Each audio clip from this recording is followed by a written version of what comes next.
যদি কোনো ব্যক্তি জুমার দিন সর্বপ্রথম আগে আসে, যে আজানের আগে আসলো, সর্বপ্রথম আগে এসেছে, আল্লাহ রাসূল সাল্লাল্লাহু আলাইহি সাল্লাম বলছেন যে একটা উট কুরবানি করে যা ফজিলত পাবে, উট কুরবানির সমান সে একটা ফজিলত পাবে।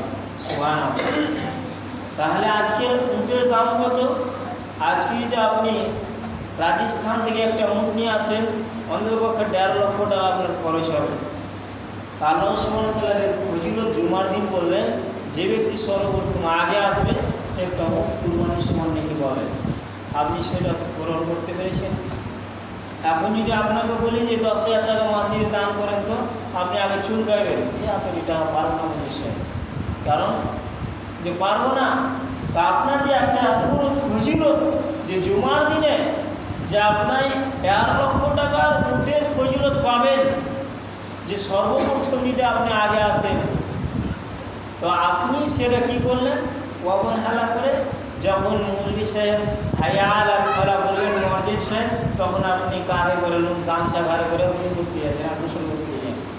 এটা কেন আপনার বৈশিষ্ট্য? এরকম কেন আপনার বৈশিষ্ট্য থাকবে? কেন এরকম আপনার কাজ থাকবে? আপনাকে এই কাজ ত্যাগ করে দিতে হবে। আল্লাহ সুবহানাহু ওয়া তাআলা তারপরে রাসূল সাল্লাল্লাহু আলাইহি সাল্লাম বলছেন, তারপরে যদি সে লোকটা আসে যে সর্বপ্রথম আসলো, তারপরে দ্বিতীয় নম্বরে যে আসবে সে ব্যক্তি আল্লাহ রাসূল সাল্লাল্লাহু আলাইহি সাল্লাম বলছেন একটা গরু কুরবানি করার সমান নাকি পাবে, সওয়াব পাবে। তাহলে গরু কুরবানির সমান যে একটা সওয়াব আছে, আল্লাহ সুবহানাহু ওয়া তাআলা আল্লাহ রাসূল সাল্লাল্লাহু আলাইহি সাল্লাম এটা ফজিলত বললেন। তারপরে আল্লাহ রাসূল সাল্লাল্লাহু আলাইহি সাল্লাম বললেন, তারপরে যদি সে তৃতীয় নম্বরটা আল্লাহ রাসূল সাল্লাল্লাহু আলাইহি সাল্লাম বললেন যে একটা ভেড়া কুরবানি করার সমান নাকি পাবে। আর চতুর্থ নম্বরে যে আসবে তে একটা মুরগি কুরবানি করার সমান সওয়াব পাবে। 5 নম্বরে আল্লাহ রাসূল সাল্লাল্লাহু আলাইহি সাল্লাম বলছেন একটা ডিম কুরবানি করার সমান নাকি পাবে। সুবহানাল্লাহ, এতগুলো ফজিলত রয়েছে।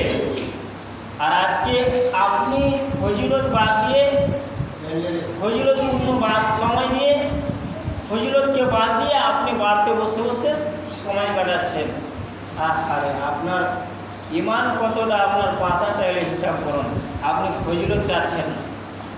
অন্তত পক্ষে এই শুক্রবারের দিন যে পশু আছে, পতঙ্গ আছে, পশু আছে, এগুলো তারা জুমার দিনে ভয় করে যে কি হয়ে যাবে, কিয়ামত হয়ে যাবে, এ বলে জুমার দিনটা এমন ঈদ বলা হয়।